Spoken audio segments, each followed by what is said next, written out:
Assalomu alaykum do'stlar. Bugungi videomizda men sizlarga 14 avtoko'ligining korobkasini qalay chiqarish kerak bo'lganini ko'rsatib ketaman. Videoni so'ngidan ko'ringizlar. Skoroslarini, shestirnalarni qalay tekshirish kerak barini ko'radigan bo'lsizlar.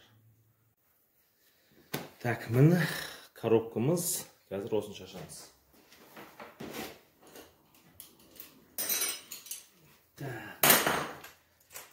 Birinchi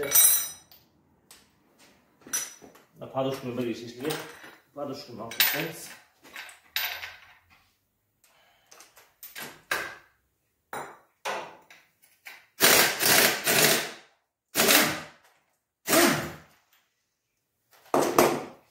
Bunday bir qilib, o'tdan solib o'tirsangiz bo'ladi.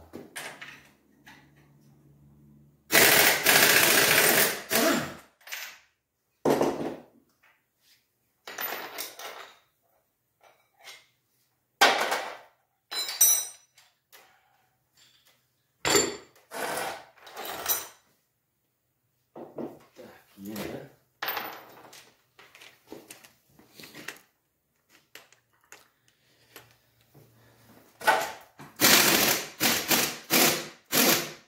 krishkini çekeceğiz.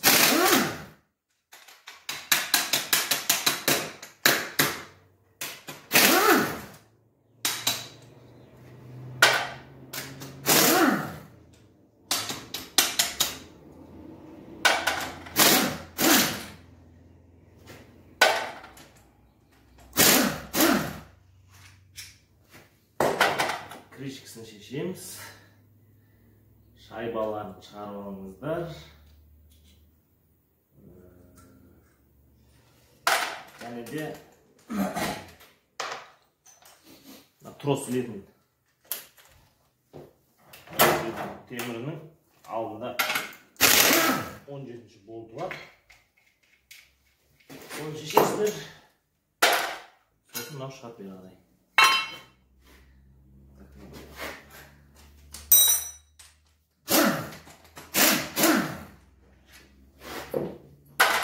Şimdi krishkini chiqaramiz.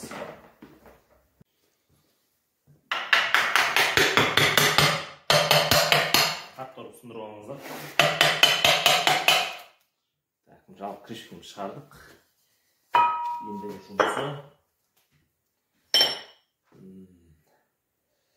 Екі болтын çekemiz. Артындағы korobkani. Бұл екеуі біреуі первичный болып, біреуі вторичный болып тұрады. 32-ci. Осы екеуі боламыз қазір.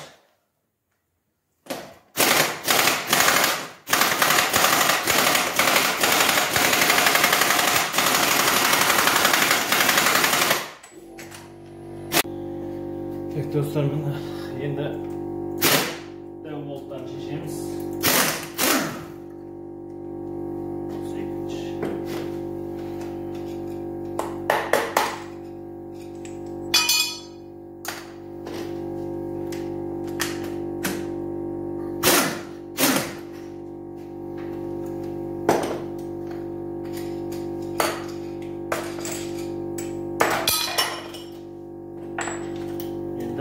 Жанындағы вилканың 5-ші скоросты вилкасын 10-ші отын шешіп аламыз.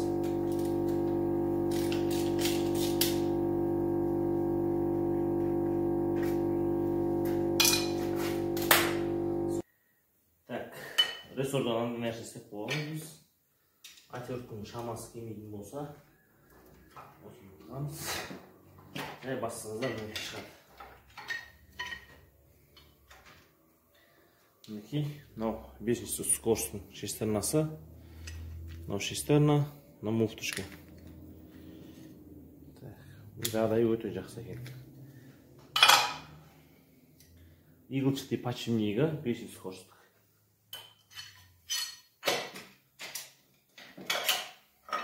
Мынау шестернасы. Енді 4 отверткамен қатырылып қойған болтын шешеміз.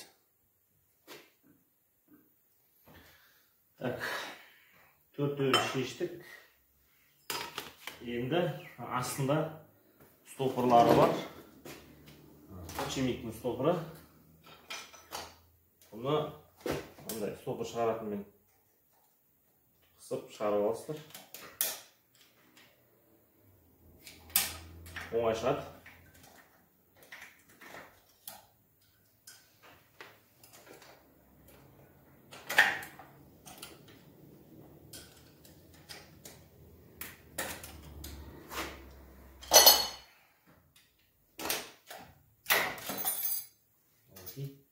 Біреуі, екіншісіне аламыз.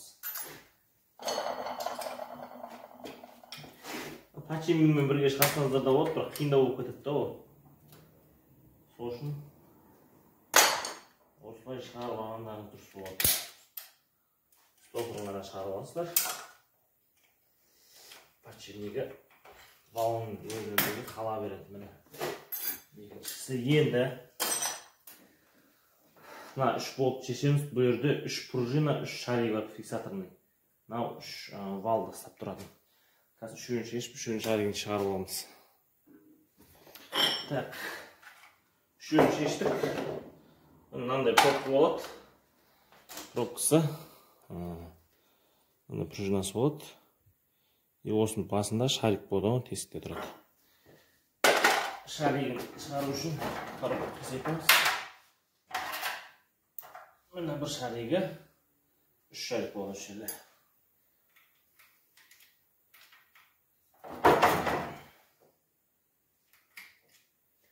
Мына екінші шаригі.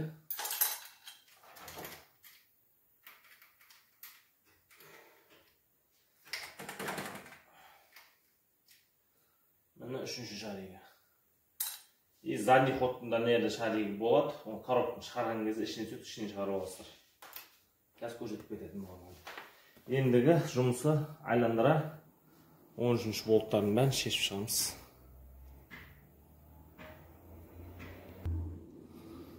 Айналасындағы болтын шешіп болдық. Енді ортаңғы корпусын шығарамыз қазір. Жай.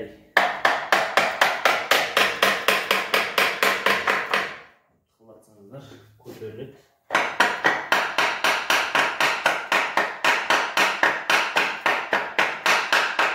Қатты ұрып сындырып алыңыздар.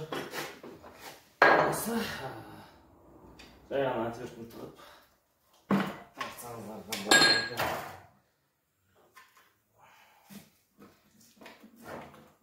Мінекей ашылып жатыр.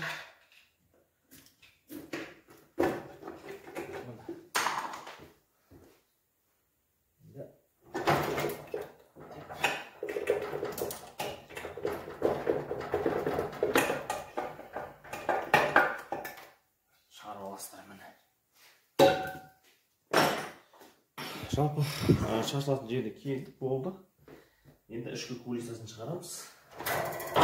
Ішкі кулисасын шығару үшін бірінші задний ходтың шестернасын алып тастаймыз. Ол жай ғана ашейін киізіліп тұрады. Мінекей мынандай пальцысымен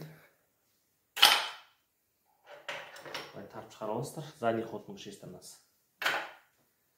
И кулиса 3 болтпен қатырып тұрады. 3 болтын шешу керек. Кулисамыздың 3 болтын шештік. Жай тартсаңыздар, шығады кулиса. Сосын мынау задний ходтың пружинасы. Осыны ұмытпай көргендеріңіз жөн. Мінекей.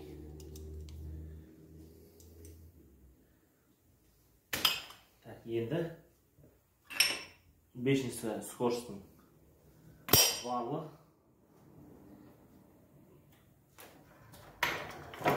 Первый шевалды, второй шевалды. Екеуі бірге тартасыздар.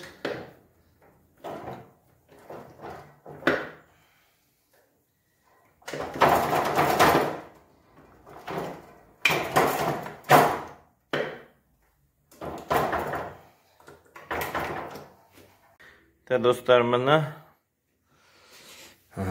шығарып алдық. Енді сіздерге көрсетіп кетейін. Мынауымыз бірінші скоростың шестернасы, мынау 1 мен 2-нің муфты ішкісі, мынау екінші шестерна, Мынау 3-ші шестерна. Мынауымыз 4-ші шестерна. 5-іміз артында тұрады. Мынау 3 пен 4-тің муфточкасы. Біздің ауыстыратынымыз мына 1 мен 2-нің муфточкасын ауыстырамыз. Нашарын сап қойған негізі. Цветінен де көрініп тұр, міне қарайып. Жалпы достар, осы келесі видеомда коробканы қалай жинау керек болатынын көрсетіп кететін боламын.